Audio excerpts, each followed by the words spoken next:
World Cup iko KBC na furahia zaidi kwamba Nyancha na shabiki ya timu yangu Senegal, na tutakuwa tunatizama jinsi baadhi ya wachezaji wenye haiba kama vile Sadio Mane akifanya mashambulizi kati ya mechi hiyo na Iraq, na vile vile kama nilivyodokeza hapo awali Norway itakuwa inapimana nguvu na Ufaransa. Vile vile tutakuwa na angazia kuona Kylian Mbappe atafanya nini kwenye mechi hiyo. Timothy Kipnusu ndio langu jina, mtazamaji, tuandamane hadi tamati kwenye habari za spoti. Timu ya taifa ya baseball 5 ya wachezaji chipukizi ilianza kampeni yao kwa matokeo mazuri katika mashindano ya baseball 5 ya kanda ya Afrika Mashariki baada ya kuwashinda wenyeji Uganda katika mechi ya ufunguzi iliyochezwa katika uwanja wa Hams jijini Kampala, Uganda. Kenya ilianza mchezo kwa kasi na kushinda seti za kwanza kwa alama 5-1 kabla ya kuonyesha ubabe katika seti ya pili na kuibuka na ushindi wa 11-1, hivyo kutoa mchezo huo kwa seti 2 bila kupoteza.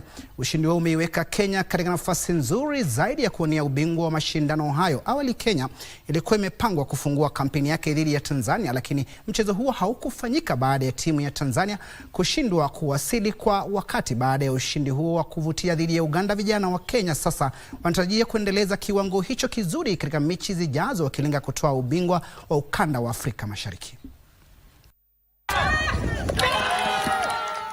Kenya ilianza mchezo kwa kasi na kushinda seti ya kwanza kwa mikimbio 5-1 kabla ya kuonyesha ubabe katika seti ya pili na kuibuka mshindi kwa mikimbio 11-1, hivyo kutoa mchezo huo katika seti 2 bila kupoteza.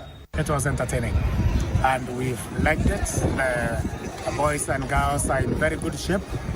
The work they have done during the residential camp in Migori has borne fruits this afternoon, and we are happy. We are silencing Kampala and we are grateful for the work they are doing. Ushindi huo umeweka Kenya katika nafasi nzuri ya kuwania ubingwa wa mashindano hayo. Of course, first set was not played as we expected.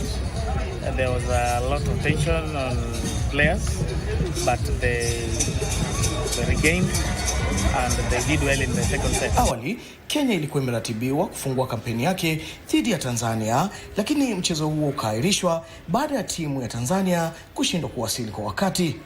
Baada ya ushindi huo wa kuvutia dhidi ya Uganda, vijana wa Kenya sasa wanatarajia kuendeleza kiwango hicho kizuri katika mechi zijazo, wakilenga kutoa ubingwa wa kanda ya Afrika Mashariki. Well, we are family, Uganda and Kenya. We are friends. So whenever we are playing, we are like playing friend and family.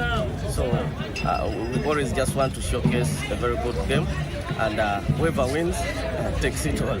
So it is a fair game, and it was a good game. Daniel Mwendwa, Darubini Michezo.